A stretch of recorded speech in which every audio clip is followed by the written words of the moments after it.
en Ucrania y en Rusia. Vale, buenas tardes a todas y a todos.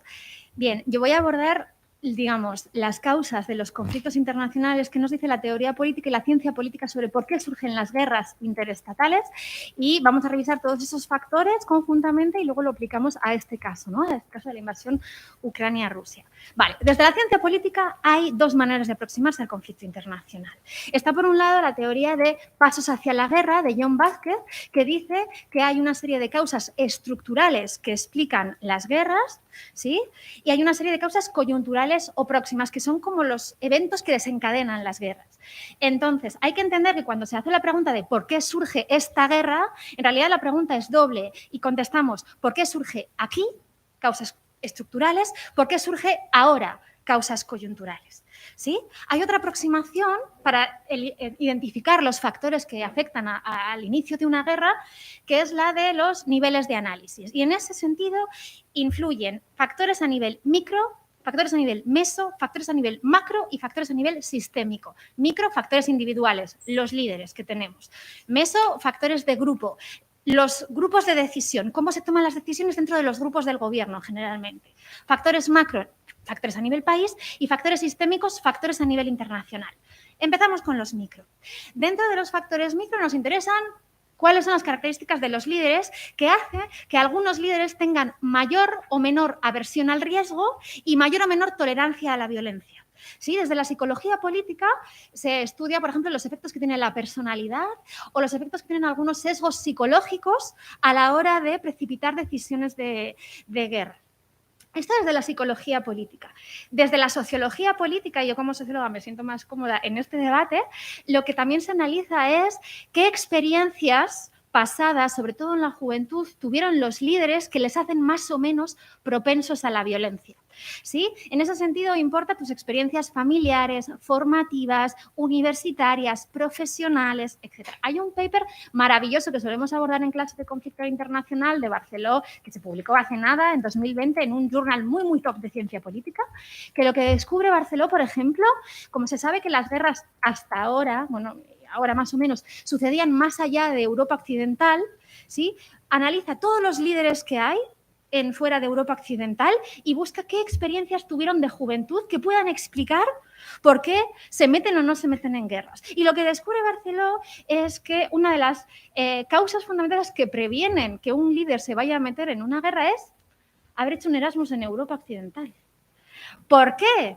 Si quieren, les voy a dejar con el suspense. Si quieren, luego en el turno de preguntas me pueden hacer más preguntas, pero tienen que ver con estar expuestos, tanto dentro como fuera de las aulas, a un contexto multicultural, expuestos a valores postmaterialistas, de tolerancia política, resolución pacífica de conflictos. Si uno se va a Sciences Po, si uno se va a London School of Economics, si uno se viene hasta la Universidad de Salamanca, lo más probable es que si luego llega a ser líder de su país, no se meta en tantos conflictos. No sucede así con otros países occidentales como Estados Unidos, pero los entornos universitarios formativos europeos de Europa occidental aparentemente sí tienen ese factor preventivo, ¿no? Y por supuesto el género. Se sabe que las mujeres tenemos mayor aversión al riesgo y menor tolerancia a la violencia en general.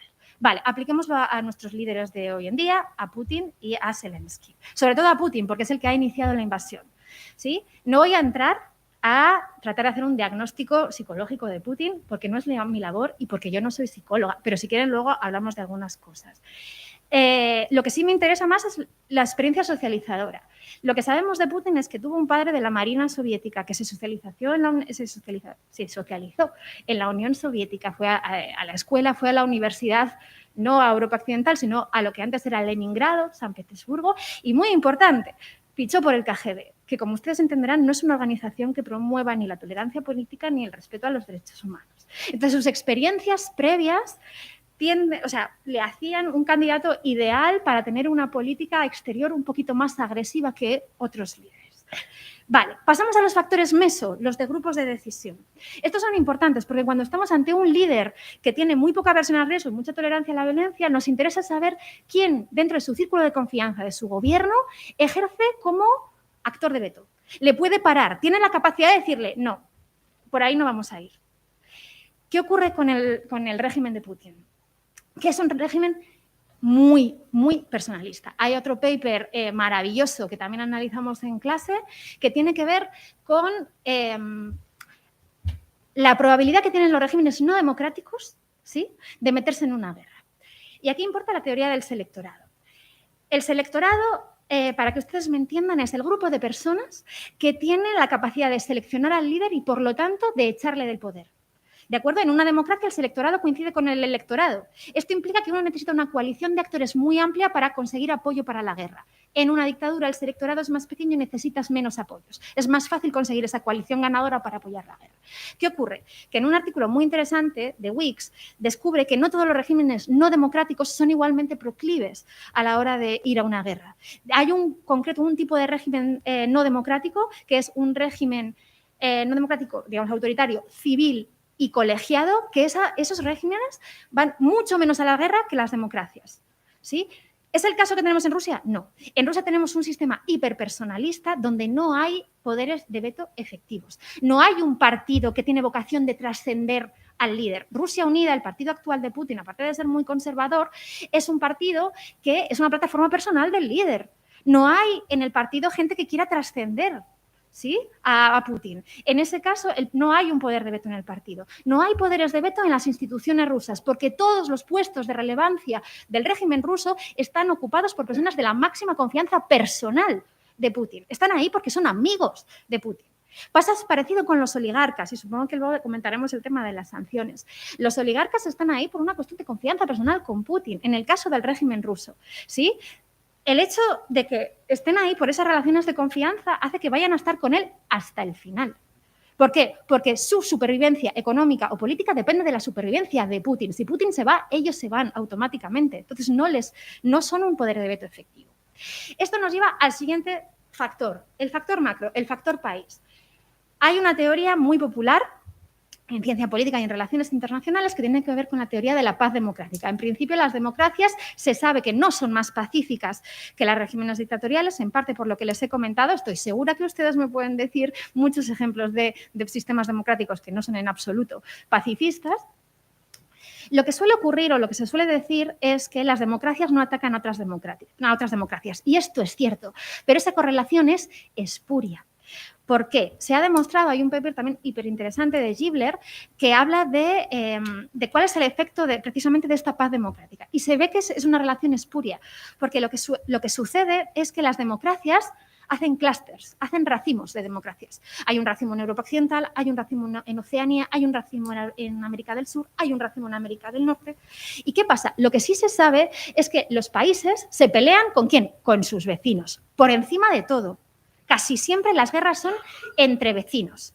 Entonces, es muy difícil que las guerras sean entre vecinos democráticos. ¿Por qué? ¿Por su naturaleza democrática? No, no tiene que ver con eso. Tiene que ver con la estabilidad de las fronteras. ¿Por qué? Porque lo que ha demostrado Gibler a través de un montón de datos es que primero se estabilizan las fronteras y luego se consolida la democracia y no al revés. Es decir, no es la democracia conjunta la que genera la paz, es la paz durante muchos años la que genera consolidación democrática. Entonces, la variable democrática no es relevante en este caso, en este conflicto en concreto. Sí que es relevante temas de frontera. Entre vecinos se pelea y se pelea mucho porque hay muchos motivos para pelearse. Recursos, la línea de la frontera y uno que aquí ha sido muy relevante, que tiene que ver la configuración étnica a uno y otro lado de la frontera. La teoría lo que nos dice desde la ciencia política es que la configuración más explosiva, el polvorín por antonomasia, es esa configuración en la cual tenemos una situación de mayoría-minoría.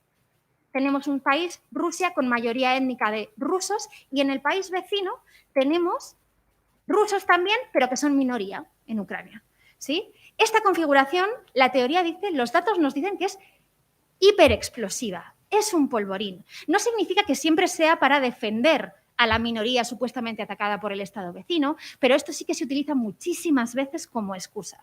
Los motivos de la guerra pueden ser otros, pero esta configuración es especialmente explosiva. Y esto me lleva al último factor macro que creo que es de relevancia en este contexto, y es el tema del nacionalismo.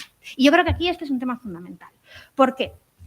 El nacionalismo en general no es una causa suficiente para la guerra, pero activa muchas otras, y ese es el problema. Y aquí el nacionalismo es fundamental. Obviamente los proyectos hoy en día ucranianos y rusos de nación son contradictorios. Me voy a fijar sobre todo en el de Rusia, porque es el que inicia la invasión. En la mente de Putin y de muchos otros rusos, el concepto de nación, la nación imaginada, esa comunidad imaginada, las fronteras de esa comunidad imaginada, no concuerdan con las fronteras del Estado ruso. Las fronteras de la nación rusa no concuerdan con las fronteras del Estado ruso. Ucrania durante muchos años ha estado vinculada a Rusia, más de 300 años. Y obviamente se pueden seleccionar los relatos y construir diferentes conceptos de nación. Pero sí que es cierto que han estado vinculadas durante mucho tiempo, así que piensen ustedes que personas como Khrushchev o como Brezhnev, que fueron secretarios generales del Partido Comunista de la Unión Soviética, eran ucranianos. Es decir, el vínculo está ahí, por supuesto. Pero es que hay un tema extra que los expertos de geopolítica señalan que es fundamental. Y es el tema étnico-cultural dentro del imaginario de la nación rusa. Rusia se define a sí misma como nación, como una nación eslava. Esto es importante porque concretamente eslava oriental. ¿Quiénes son los otros países eslavo orientales? Ucrania y Bielorrusia. Los teóricos de la geopolítica lo que dicen es que jamás Rusia va a permitir que ni Bielorrusia ni Ucrania se desgajen o perder influencia sobre esos territorios. ¿Por qué? Porque en el imaginario ruso el componente eslavo es fundamental. Si se desgajasen Rusia y Ucrania de la esfera de influencia de Rusia, Bielorrusia y Ucrania de la esfera de influencia de Rusia, Rusia sería muchísimo más asiática, geográficamente y étnicamente, en términos de peso poblacional de cada una de las etnias. Y Rusia a sí misma, ¿cómo se quiere identificar? Rusia se quiere identificar como una nación europea opuesta a otros poderes europeos, pero europea y blanca, ¿sí? Y si le desgajamos esa parte ucraniana y Bielorrusia, esto es mucho más complicado. Y yo creo que este es el último paso que nos permite explicar o, digamos, tener en cuenta, por último, los factores sistémicos, y ya voy terminando, que veo que arrancas el papelito.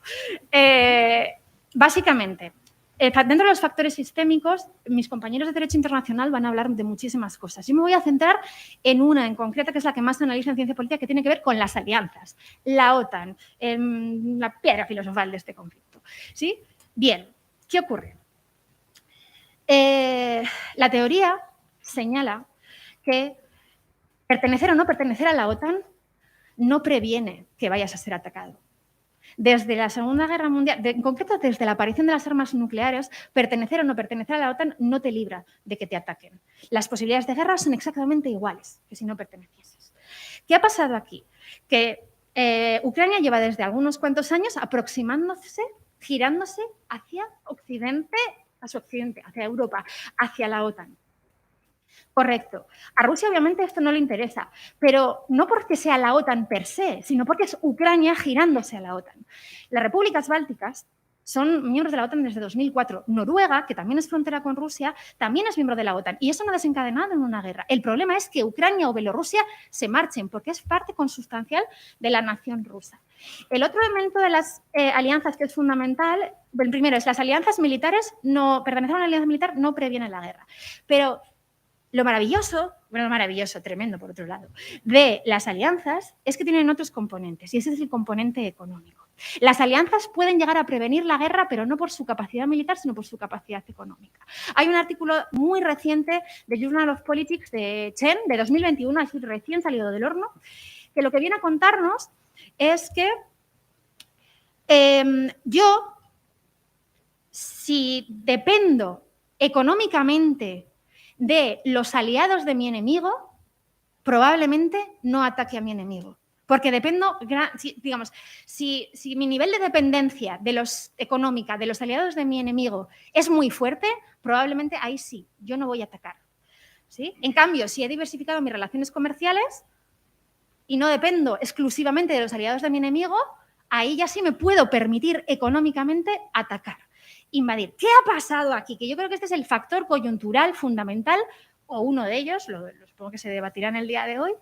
¿Qué ha cambiado? ¿Qué ha cambiado? ¿Por qué febrero de 2022? ¿Qué leches ha pasado ahora? Vale.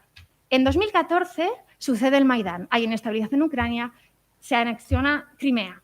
En ese momento, Rusia, al mismo tiempo, construye el primer gasoducto con China. Un minuto. Me sobra tiempo.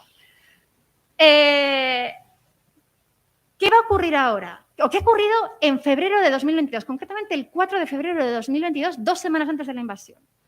En las noticias van a encontrar ustedes una foto de Putin y Xi Jinping dándose una mano inaugurando el segundo gasoducto a China. ¿Qué ha hecho desde 2014 Crimea hasta 2022 Rusia? Construir gasoductos, diversificar sus relaciones comerciales. Entonces, ¿por qué aquí la nación, el tema étnico, los puntos de veto, el líder? ¿Por qué ahora? Porque ahora nos hemos encontrado con que económicamente es más factible, con que han sucedido una serie de eventos a nivel internacional, la salida de Afganistán, etcétera, que hace que Putin y sus generales hayan dicho, si vamos a atacarlo porque esto es algo que nos va la vida en ello, porque es una cuestión estructural, mejor hacerlo ahora que no más adelante. Y con esto ya.